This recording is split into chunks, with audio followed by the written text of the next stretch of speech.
Welcome to the EcoParent podcast network. I'm Sam, the founder of EcoParent magazine. My partner Alexis and I had zero experience in the publishing industry, no money, and a new baby. But we quit our jobs, leapt into the unknown, and started EcoParent magazine anyway. It was absolutely freaking terrifying. But at the same time, it felt right. Just a few years into the journey, Alexis was diagnosed with stage 4 breast cancer that later found its way to her brain.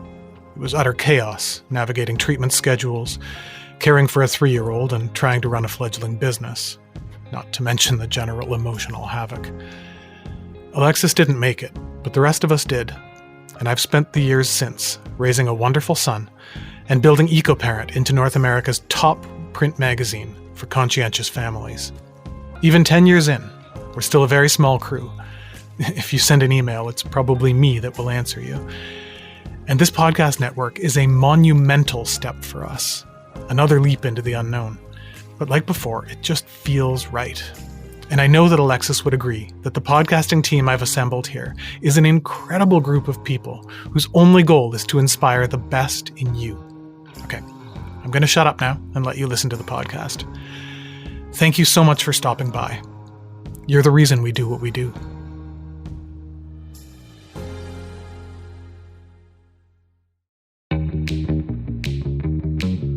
Our children really cannot exist in their own identity until they have been validated by the gaze of their parent, by being smiled at or noticed or acknowledged. This parent-child bond, it follows us throughout our entire life.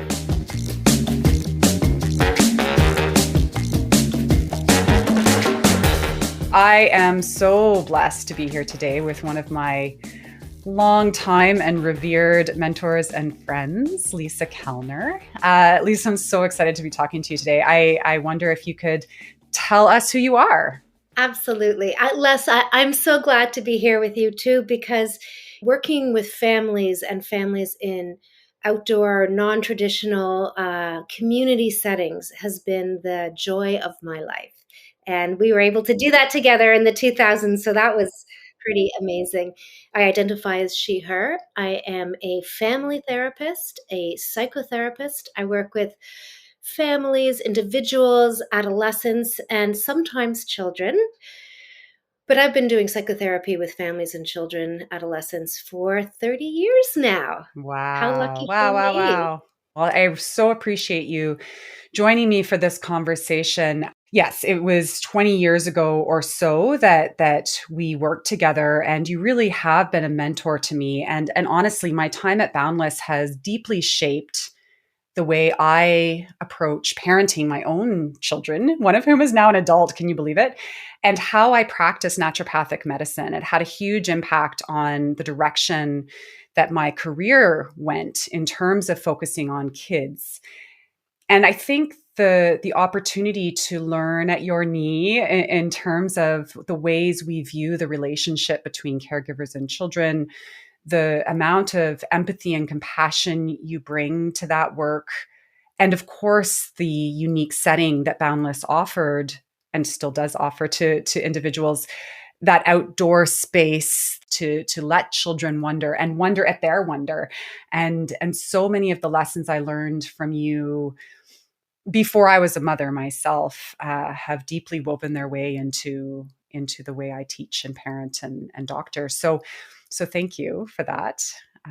You've had a huge influence on me. I'm smiling ear to ear. Well, it's all very true. I'm not usually all that generous with my praise, and so when I give it that it's deeply authentic. So I wonder if you could talk a little bit about that. So for me, when I talk about raising healthy adults, which is a concept that I hold dear. A lot of people think naturopathic medicine is about the health, the physical health stuff, how do you deal with a cold and how do you treat ear infections and what does a good diet look like? And all of that's important. But to me, the spirit and the mind, the emotions, the brain are intimately and just as important a part of being human as the physical body is. And so I wonder if you can talk a little bit about your perspective of emotional and social and relational wellness in raising children. I don't think there's ever been a more poignant time to talk about it, because we can see in the pandemic how We have taken good care, I think, of our physical bodies with isolating and, vaccines or not vaccines and all the decisions we've made trying to keep our immune system strong.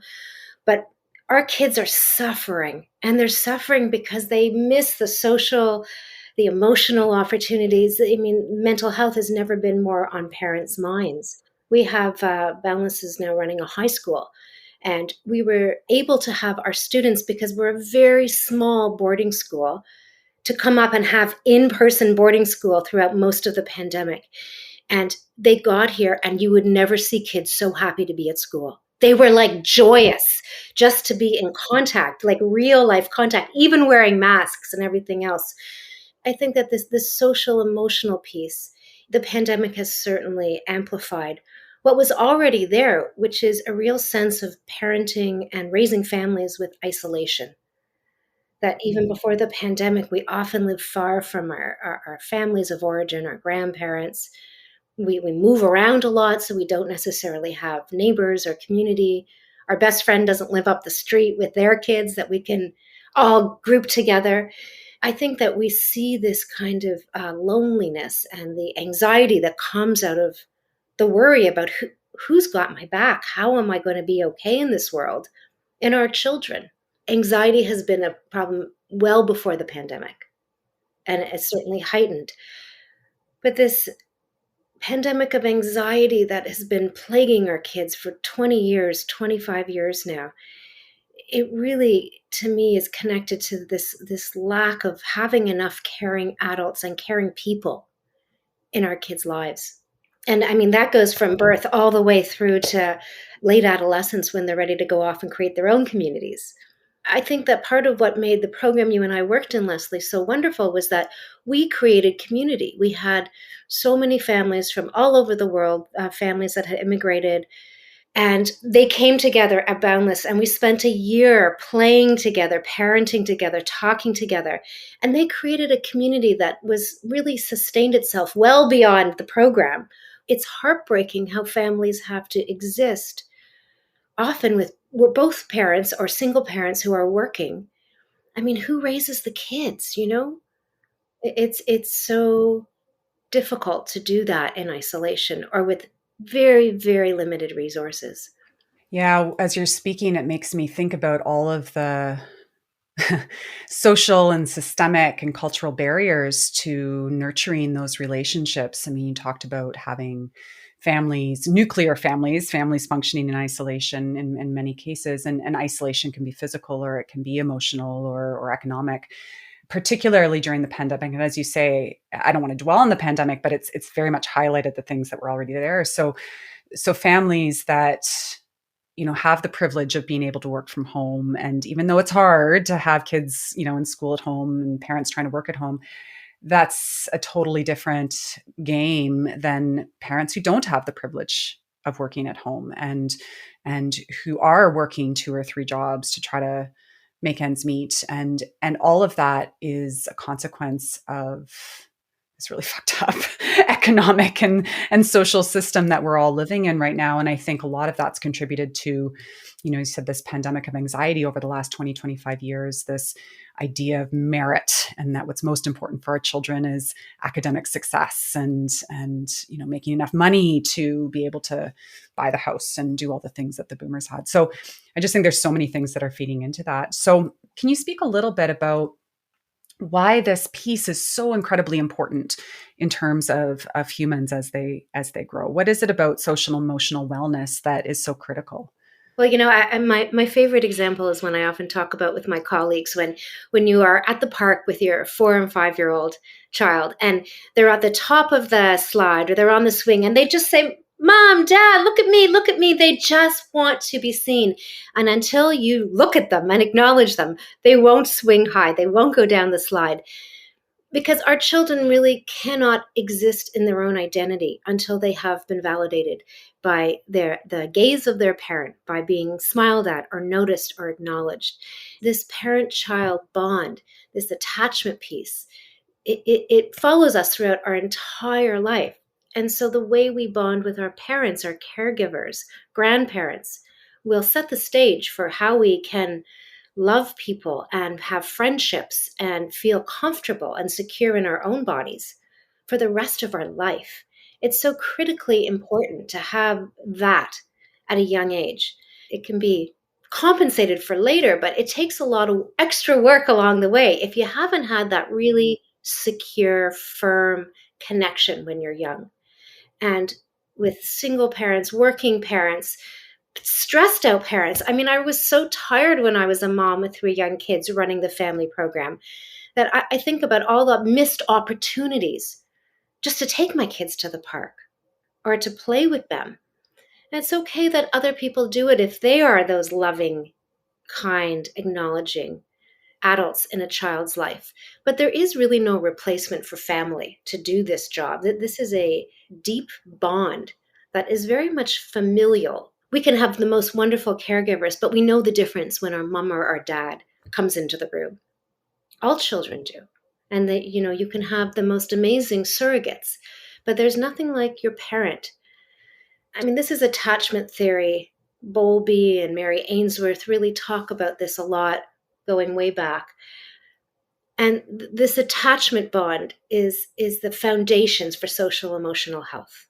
When you know inside of you that your parents think you're great and you're amazing and you're cool and you can make mistakes and they trust you're going to get back up again and jump back up on the slide, you build a kind of sense of yourself that you're okay in there and that you can handle what is going to come in life because you know that you can bounce back.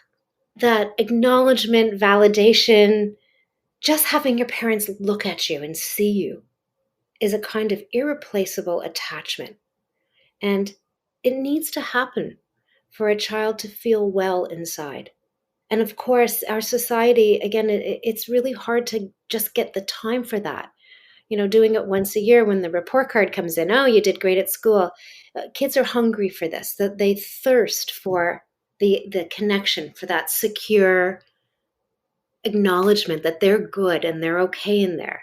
I mean, they need it every day, just like all of us.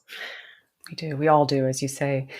I just want to go back to your comment about, surrogate caregivers, and it's not the same as a parent.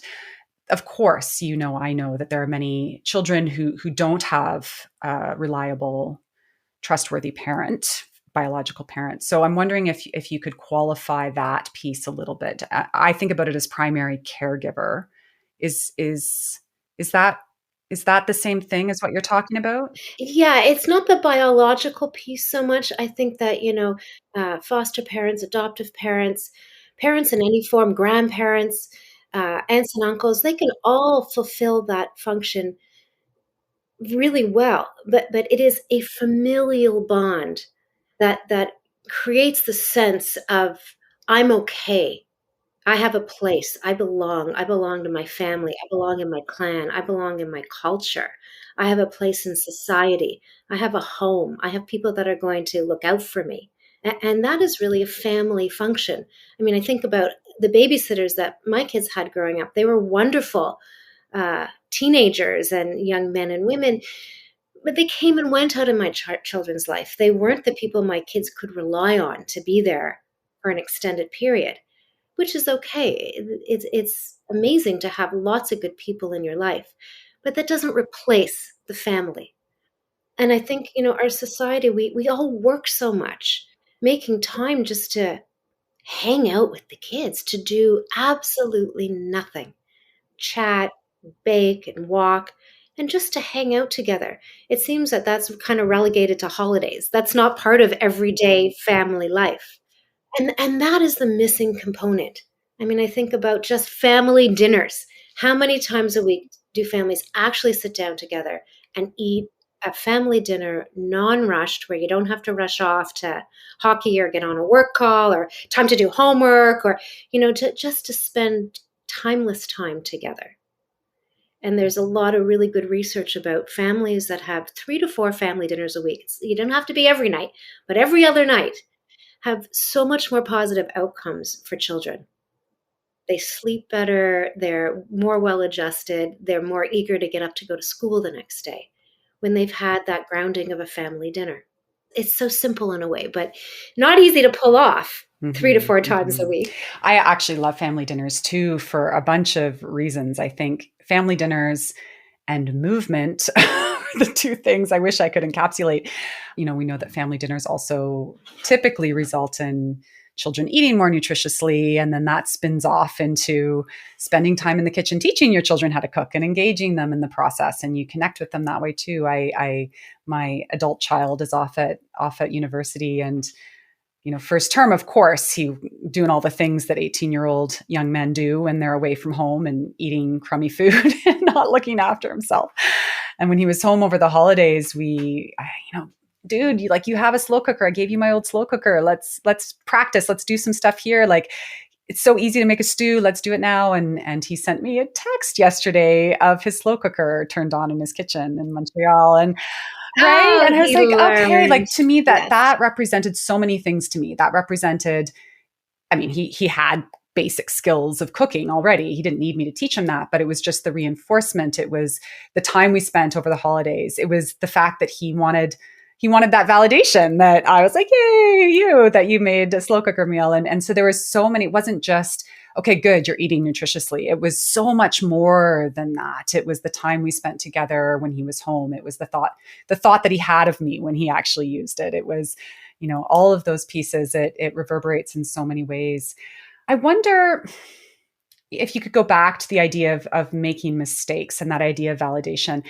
Can you talk a little bit about the difference between sort of helicopter parenting, or the idea of like, you're so great, you did so well on that, everybody gets a trophy, everybody wins kind of concept, versus what you said about making mistakes? I really view making mistakes as critical, as long as we do something with those mistakes. And so I'm wondering if you can speak about that at all. Am I totally off base on that? No, resiliency is what we're really talking about, and it's a big buzzword right now. And the idea of how to build resilient young kids, resilient children, resilient humans. Resiliency only comes when we have to do things over and over again. It has to be built up. You don't become resilient. We learn resilience through trial and error, through failing and failing and failing, and then succeeding, through making mistakes. And so when we protect our children from the realities of falling off the swing or getting bad marks at school, we rob them of the opportunity to actually learn how to get stronger. First, we pick them up when they fall, but hopefully that gets transferred and they can pick themselves up when they fall. I think about your child and first year university, which is often the big fall, because until that time when you've lived in your parents' home, you have been so screened from the outside world and the real trials and tribulations of having to cook for yourself and manage your own schedule and deal with academic work. And then 18, 19-year-olds hit first year university and they realize that they really don't know how to do any of that. When parents, well meaning, do too much for their children, we actually rob them of the opportunity to learn how to do it for themselves. And it's a very interesting line to find. I don't think that there is one size fits all for this, or that it's the same for every family. But what I do think is that if a child can do something for themselves and we do it for them, getting your child up for school in the morning, if we are waking our children up to get dressed, to get to school, any time past, let's say, somewhere around 8 years old, grade 3, grade 4, we're robbing them of the opportunity to learn how to set an alarm and to get themselves out of bed. And we've become their alarm clock. And of course, they're not going to make their university class because we didn't teach them and build all the way through their schooling years the idea that they have to get themselves out of bed in the morning. It's a very kind of subtle thing. It seems so nice to go in the morning and wake up your child, but actually you're undermining their own autonomy. And schools are quite limited or bound already because we can't fail children. We can't really give them a reflection of their actual work anymore. It's not that I want to be failing children, but I do think that when you don't learn early that your work actually matters, when we push children through who don't have the skills that they need because we can't hold them back or say to them, this work wasn't good enough. I mean, recently in the pandemic, right, because of online school and all of that, you get the last grade that you got, you can't even go below if you fail your final exam. But the messaging is that, well, your work doesn't really matter. So why bother? I would never work for, why do write a final exam if my mark can't get lower? That makes absolutely no sense at all.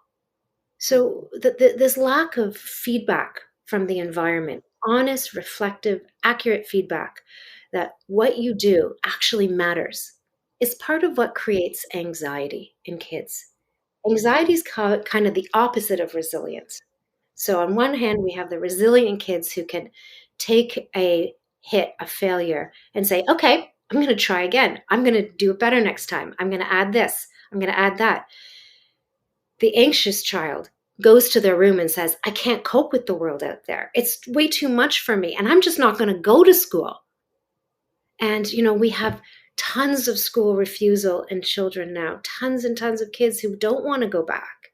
Many, many young people who spend way too much time in their room and playing video games as a kind of substitute for real world contact. And it's really hard to learn about social, emotional health and development and to learn about yourself as a person with video games, because when you lose, you just turn it off. And that's not the way the big world works. And so as parents, to try to find this line between supporting our children, but not doing it for them. That if they can do it for themselves, whatever it might be, making their breakfast, certainly their homework, things that they can do to contribute in the family. I mean, children as early as 6, 7 years old can sweep the floor, they can wipe the table. And if we're not instituting this as part of family life, we are not teaching our children how to be the kind of resilient adults that they need to be.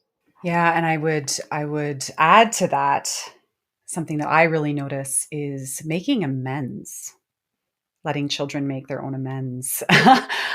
One of my biggest pet peeves with my kids has always been the, oh, I'm sorry, I'm sorry, I'm sorry.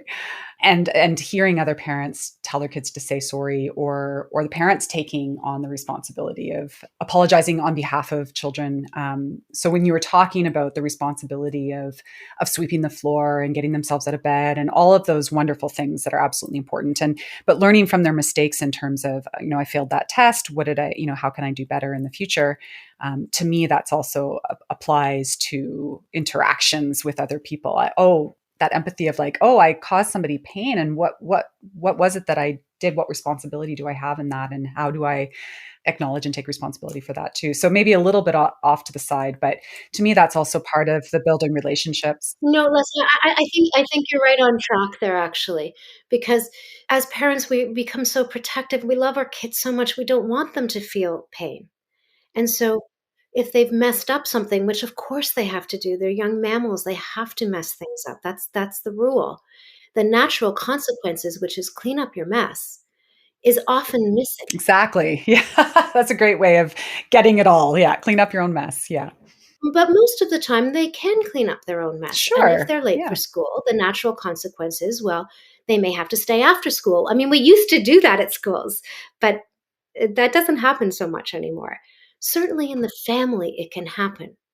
If there's a chore that a child misses, which is part of their contribution to the family, then they owe that chore to the family, or maybe double that chore because now mom had to take out the garbage. So you're on garbage plus compost next week.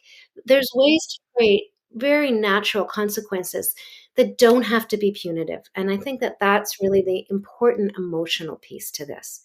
When you're trying to raise responsible, thoughtful human beings, you have to be a responsible, thoughtful parent.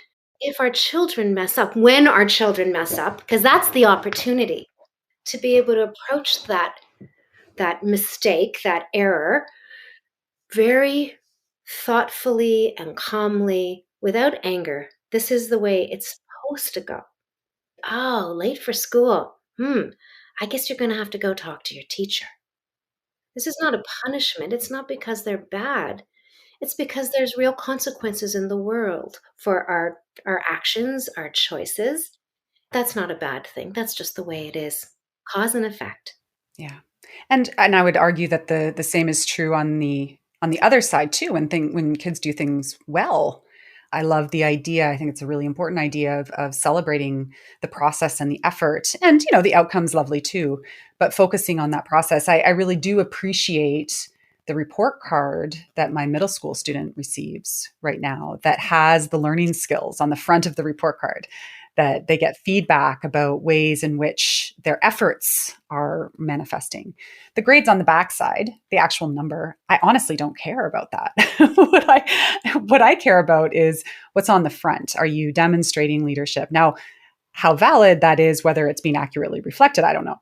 But those are the conversations that I like to have with my kid, is around, to what degree are you working with others? To what degree are you self-regulating, Yes, organizing because your own those are work? the To what degree are transferable you, skills, right? That's what they take with them. It's not the ability to do an art project. That's not going to be, if we're not all artists, then that's not going to be that useful for us.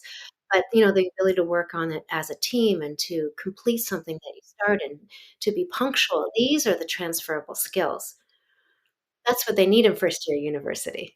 Yeah, absolutely. So yeah, the positive reinforcement of the process, as well as the opportunities, and I love the positive phrasing of that, to learn from their inevitable mistakes, and not in a punitive way, but in a constructive way, in a self-reflective way, to build those skills too, that as an adult we hope we apply to ourselves and our movement through the world. Yeah. When parents see their children hurt or failing at something or not being invited to things socially, that it's so hard to stay calm. And I think about this so much. Is it possible to be a parent but not be worried? I don't think we have to worry as parents. I think that we have to know what our kids are up to. It's the watch, wait, and wonder approach, the three W's, where we need to certainly be involved with our kids, be watching their development, and be thinking and wondering about their development. And sometimes waiting, like you had to wait for your son to actually use the slow cooker. But he got there. Patience, patience, waiting and waiting. But to do that in a non-urgent way, that our calmness as parents, knowing that development happens over a long period of time, and our young mammals take longer than ever to grow into independent, autonomous adults. That's okay. We get them for a whole wonderful chunk of their life. And to approach that with a kind of calm and not being anxious ourselves when things don't go well. And so working on our own calm is a really important skill to have as a parent. And then the three W's, then we watch. How does our child react to that? And we wait because they're going to have an emotional reaction if we're displeased or unsatisfied. And to just be able to wonder about it, to talk with the people we have in our lives that we can talk about. Play with this idea of how do you be a parent that allows your child to have experiences in the world. And this is the helicopter piece where, of course, we don't want our children to get seriously hurt. And to wonder about where's the line? Where's the line between a little bit of hurt, some pain, some failure, or something that is catastrophic? Because, of course, they're different without being thrown into anxiety as a parent.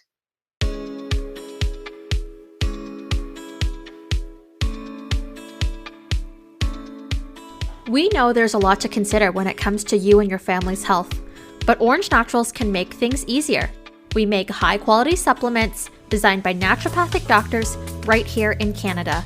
Whether you're dealing with picky eaters, navigating your personal health, or just trying to round out your family's nutrition, we've got you covered. Browse our full selection of supplements, probiotics, kids products, and more at orangenaturals.com or look for us at your local health food store. Natural medicine made simple. One of my favorite books, I'm curious if you know it, is called Everyday Blessings by John and Maya Kabat-Zinn. The other book that I think you and I both really like is by Gabor Mate. Hold on to your kids. Hold on to your kids. Yeah. I find that one a super helpful one in terms of some of the theory and some of the sort of practical things and some of the ways to think about the attachment idea and some of the brain chemistry and all of the things that you're referring to. And then John and Maya, I find, are a really beautiful spiritual connection to that in terms of, so what then do we do to cultivate that in ourselves? While we're talking about books, I want to add one more to the list, Leslie. This is an oldie but goodie. I love this book. I know what you're How going to to Talk So say. Kids Will Listen and Listen So Kids Will Talk. Yes. Yeah, I just love that book. Right? One of my favorites. Yeah, it's fabulous. Fabian Maslish wrote that a long time ago, but it's still so relevant because we often feel so compressed when we're with our kids for time. Like, how was school? Did you get an assignment? What did you do on that project? They don't want to be approached like another piece of work. But how to really create the right social environment, the right family environment, so that your children will want to talk to you. And finding those moments are really critical to creating that kind of communication in a family. Yeah, that's one of my favorites too. I'm so glad you mentioned it. There's so many great books. Kids Are Worth It, Coloroso. That's another nice one as well. But yeah, How to Talk So Kids Will Listen is a good one. I have a couple of anecdotes that relate to what you're talking about, and probably because of your influence and the way that I approached parenting with my own kids and these wonderful books and how they guided me. I think because of all of the social structures and institutions and expectations of our very fast-paced society, these ideas, although I do think they're intuitive for most people when we talk about them, can be really tricky to put into practice because of all of the counter influences and messaging and fear mongering and social media and all of those sorts of things. So I have found it surprising, interesting, sometimes when I make a very deliberate choice to do exactly what you're talking about in terms of giving my kids opportunities to develop their own sense of resilience, to be autonomous, to make a really thoughtful decision about risk assessment and all of those sorts of pieces. And then others judge me for it. So the best example of that is that my youngest, when they were 8, loved the library. Who doesn't love a library? We're definitely library people. And there is a library branch, a very tiny library branch, just down the block from us. And you do have to cross at a streetlight in order to get there, but it's right there. It's literally 2 minutes away. And they loved the library and we went there all the time. And at one point they said, Mom, I'd really like to go by myself. I think I was busy with something and they just really wanted to go and check out some books, which they totally knew how to do. So I said, okay, well, listen, we've walked down there so many times. You know how to cross the street safely. I've seen you do it. We walk everywhere. Go for it. Go down to the library, get the books you want and head on home. And they said, okay, great. So they did that a couple of times. No problem.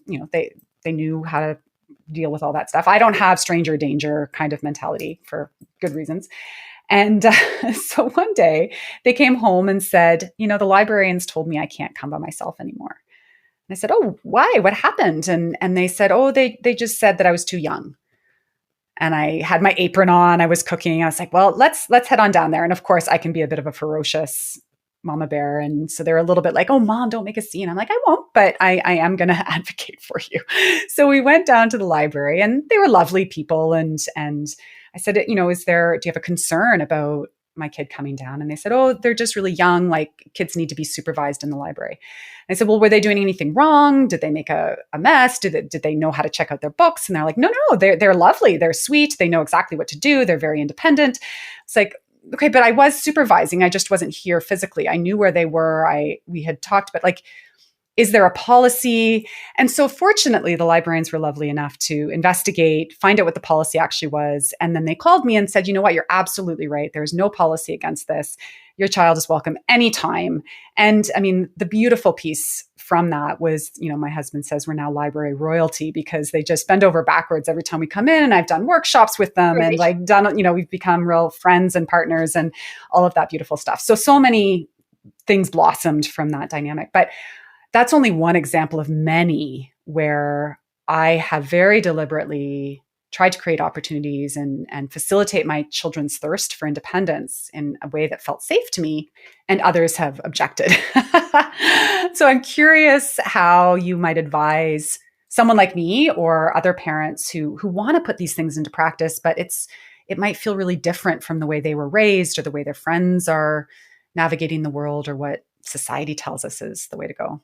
That idea of kind of parenting against the trend, of allowing your children more independence, autonomy, more freedom, more space, something when often parents feel the need to be really, really in control of their child's life, it does mean that you're going to face some judgment. And, I think about the way I was raised, where we were all going to the library on our own, riding our bikes around the neighborhood, playing on the street. We had a very strong sense of community and freedom within that community. And we've lost a lot of that in our communities. So I understand why parents are more wanting to control, because we don't have the lovely person at the end of the street that we know that we can knock on the door if we scrape our knee and need something. We don't have that sense of all eyes on the kids the same way that we used to. And yet still to find a way to allow our children a little bit of a longer leash. Like, I think about that parent-child bond as this kind of, it's the umbilical cord, right? And at one point, they're right inside of us. There is no difference between us and our children. And then we cut the cord, but we take their hand. And now we hold their hand, or we hold them in our body. It's a very controlled, short leash. But the hope is that as they develop, we keep extending the cord, that they're never fully away from us, that our entire life there is a connection. And sometimes that's now our cell phones. Like you say, you knew where your child was and you were still supervising, but you were 2 minutes away supervising. That we can just continue to pull this cord, the bond between ourselves and our children. But it has to be, of course, knowing the personality of our child. Not every 8-year-old would be responsible enough to cross at the lights, but lots would. And not every 10-year-old would want to go to the library alone, but some would be eager to. And, to think about the neighborhoods we live in and the context. Some children are incredibly responsible and will text you when they get there and will text you when they get home.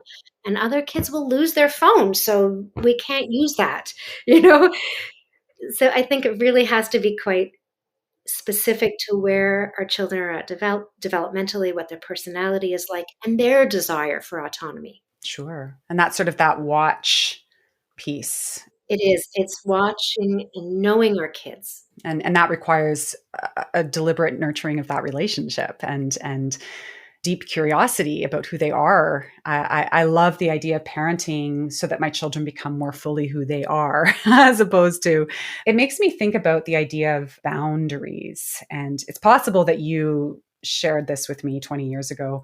Whenever I envision what you're talking about in terms of lengthening the leash, and I would say that leash is going to it's a retractable leash, although I hate retractable leashes for dogs, but it's one that gets longer and shorter depending on the circumstances. I think about creating boundaries around our children that are flexible, that expand and contract based on their needs and based on their development and based on the space that they're in, that are negotiable with them within the context of our family values and our individual personalities, but that those boundaries are there to help them stay safe. And I wonder if a lot of our cultural norms right now are that those boundaries have to be much narrower, perhaps, under the, ostensibly to keep our children safe, when possibly those boundaries could be expanded to give our kids some opportunity to take risks and experiment within safe boundaries, knowing that we'll be there to help them get up when they fall inevitably. So you spoke earlier about we don't want our children to get badly hurt. We don't want them to suffer too much, but a little bit of a scraped knee is kind of a necessary part of life. So does that analogy feel apt? Would you modify it somehow? Yeah, I do think that ability to ultimately, as a parent, determine the boundaries is incredibly important, not just for the safety of our children, but for the natural order of how a family works. And sometimes this gets turned upside down in families where children have a lot of power. They get to decide what they eat. If they don't like what you make, then you make them something else. The negotiations around how much time on never ends, and a kind of parental authority is lost, where not a punitive or an angry authority, but the ability of parents to say, this is how it will be in my home, that they provide the structure. Within that structure, have a great time. If you're getting your homework done, if you're a civil and wonderful person to live with, if you're doing chores and contributing to the family, for example, those are the boundaries. Then watch as much video beyond computer as much as you like. But if you're not hitting those marks, you will not be on the internet. Now, sounds okay, but as soon as your child doesn't do their chore and you take away the internet, you have to be ready for them to not be happy with you. And that's the setting of boundaries that can be so hard to do, because then you have an upset child or an angry teenager. And we have to be able to deal with that and be okay with being the guide ultimately and being in charge of our families. And if we do it too much, of our boundaries, like you say, Les, are too narrow, then of course our children are going to push against them because they're unrealistic boundaries. I mean, I think about city kids compared to kids that I live in a rural environment. Rural kids have way more freedom. I mean, that they're using chainsaws at 10 years old and things that we would never think is safe for kids in the city. But they learn how to do it. But they wouldn't get on a subway. Yeah, and I'll add to that, Lisa, and you can tell me if I'm off base on this, but we've actually never had a curfew. But what we have had is the expectation and probably, to my children's minds, an exhaustive conversation about, what makes sense for you given what happens tomorrow. And I want to know it's just respectful, not because I'm your parent and you're my child, but if I go out, I let my husband know what time I think I'll be home. And he has a sense of where I am. So that's always kind of been the way we've approached it with our kids is, where are you going to be? What are you going to be up to? How are you getting home? Do you have a safe way to get home? Let me know when you're leaving. Do you need me to come pick you up? Like those sorts of deliberations and negotiations ahead of time, so that in my mind, it's always been a way to help them develop the skills to work through these options to make a decision that feels right for them and respectful to the other people in their life. And also because, as parents, again, back to parental worry, but if we have that communication and we've set that up ahead of time, hopefully we won't worry. I often would say to my kids, I won't be able to fall asleep until I hear the door click and I know you're home. So I don't tell you what time to come home, but know that I'm only going to be half sleeping until you do. Maybe we call that parental guilt. But I think it's also, you are responsible to be a member of this family. Other people. Conscientious. That's right. That also makes me think of one of my favorite, I don't know if we'd call this an adage, in all of the reading and research and teaching and literature reviews and everything I've ever done about harm reduction. And when I say harm reduction, I don't mean necessarily drug use, but maybe. And I think harm reduction is at every step of the way, all of what we're talking about in terms of helping our children develop emotional intelligence, the ability to develop reciprocal, respectful relationships, the ability to assess risk, all of those sorts of pieces starts, I think, with the moment of birth. And I've always put a lot of weight on the idea of firm, balanced with loving. And to me, that's reflective of that flexible boundary kind of piece. And every single piece of literature I've ever read on harm reduction, kids that do well, kids that engage and don't engage in higher risk activities, whether that's sex or substance use or driving or whatever it happens to be, kids that succeed academically, not that that's necessarily the number one goal. When they're interviewed, they report remembering, in whatever language they use, parents that were firm and loving. And so I've always come back to that for myself. And when I talk to parents of infants, of toddlers, of school-age children, of adolescents, when they're struggling with, how do I discipline my child? How do I, I'm terrified of something terrible happening to them. I always try to boil it down to that, firm and loving. So you alluded to that earlier, trying to control and regulate our own emotions so that we can express empathy and compassion. All of the books that we mentioned earlier, I think compassion and empathy are a central component of it. it sort of fits with your Weight Watch and wonder, what's going on for my child right now? What's happening for them? Having those firm boundaries so they feel safe. And as you said, those are going to be dependent on the age of the child, the context, et cetera. That to me has been a touch point. What are your thoughts on that? Well, it's really like the tension of the two ends of parenting, to be able to be firm in the boundaries, but also for them to be loving. And I think about that as really being fair, that we can have a firm boundary, like you have to eat your dinner before you get dessert, but also to be fair about it, that if they actually have no appetite to eat that night, maybe that's just not a night where they have their dinner. The flexibility, the fairness, but also at the same time being firm. All right, honey, no dinner, but also no dessert. And we play both ends of that tension. So we can love our children as human beings and who they are, but not to give false praise. Because if they don't earn it, if they don't deserve it, and we just love everything about them all the time, um, or we like everything about them all the time, then they don't get that actual feedback. Then the loving can almost be like too much in a way. And I really think I have to distinguish between loving and approving or appreciating. Yes, I think that's key. Yeah, yeah. And I think also that piece that I think of love is giving that feedback that's constructive. So when I think about a firm loving, so my kid is angry at another kid in the playground and hits him with a toy truck. Of course the behavior is not okay. That's the firmness. We don't hit other people. And the loving part is you're really mad. Something happened that's upset you.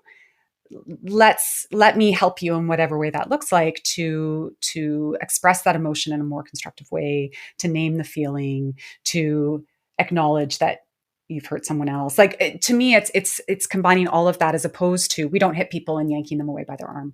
That piece, the parent certainly loves their child, but the behavior doesn't necessarily communicate love in a way that a compassionate acknowledgement of a difficult emotion communicates that love, even if you don't approve of the behavior. And so it's an important distinction between who your child is as a human being and their actions or the behaviors. There's actions that many of us in moments will find upsetting or distressing, but that doesn't mean we don't love our child for who they are in totality. So, and then there's that other lovely distinction you made, Les, between actions and emotions. Behaviors can be hurtful or mistaken, hitting somebody in the park, but a behavior is not the same as the emotion. And so to be able to acknowledge the emotion that our child is having, while at the same time being able to say, your actions aren't okay, but I understand that there is a feeling that you're having, and that is okay, because all feelings are just feelings. They are All feelings permissible. are lovely. Yeah. They just happen. Permissible. Yeah. I love that neutralization of feelings instead of labeling them as good or bad. They just are. They just are. Yeah, I think that the idea of being loving it's so natural. I mean, our children are so amazing, and we just love them so much. That they're fabulous to watch young beings grow, and to find ways to acknowledge their individuality, their specialness, their accomplishments, even while they may be doing behaviors or actions that are not so great, but to really look for those places. And it can be hard when, I work with some really difficult situations with teenagers who don't leave their room very much, who are so into video games. And it can be hard to find anything positive for parents to say to their kids who won't go to school, don't leave the home much, and are so addicted to video, online living. But to look for those places, to say something that is positive, but accurate. So it can't just be, you're amazing, you're fantastic, I love you. Something that actually sees your child, catches them in the act of doing something good. And it may be as small as, wow, you got up and you actually took a shower today. That must feel good. You smell yummy. Something that catches them in the act of doing something well. Is just like the child at the top of the monkey bars. There's nothing that feels so good, even as an adult, as my parents' approval. It never gets old, right? Yeah, and that I think about that as shining the light on what you want. Somebody else said that. I can't take credit for it, but the idea of shining the light on the attributes that you want to celebrate in your child. And the only way you can truly shine a light is if you're specific and accurate. And that does so much for a person's sense of self-worth and self-esteem in a positive way that gives them the confidence to be independent. It gives them the confidence to step out into the world, knowing something solid, as opposed to, as you mentioned, the ethereal sense of I'm just amazing, which, can create narcissists. That's so much, Lisa. We covered so much ground in such a short period of time. I'm wondering, and there's so much more, of course, that we could always talk about, you and I. Top 3 tips, hot tips for caregivers, for guardians, for parents, whatever, form that takes. Top 3 tips for helping to raise socially intelligent, emotionally intelligent, resilient adults.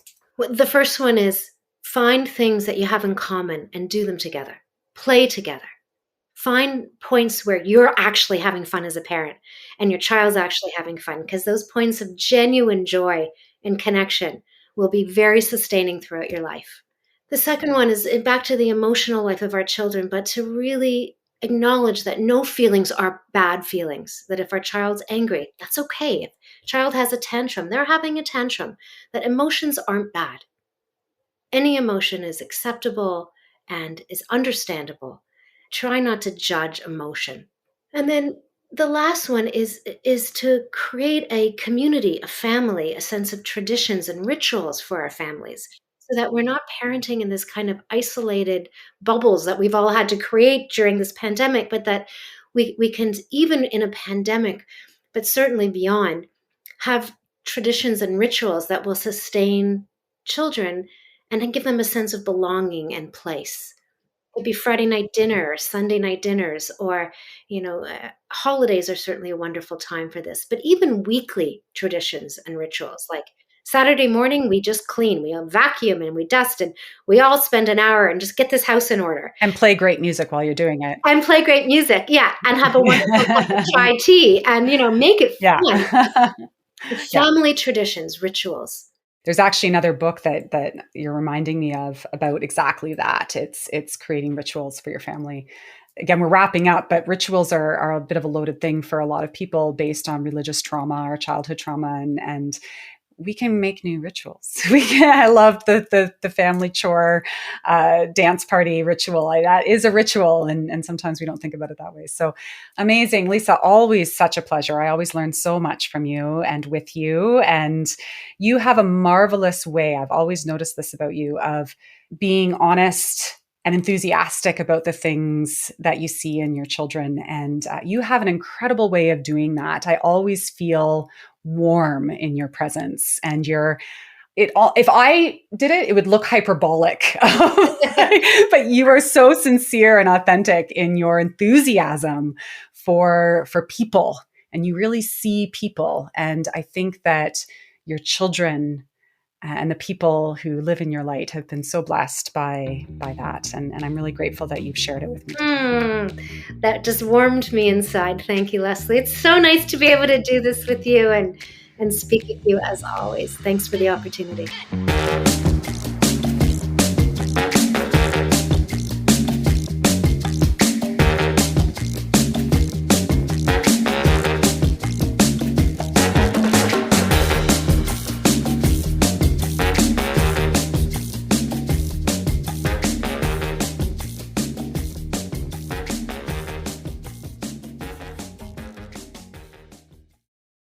So, if you listen to podcasts or watch YouTube, you've probably heard it 1,000 times before.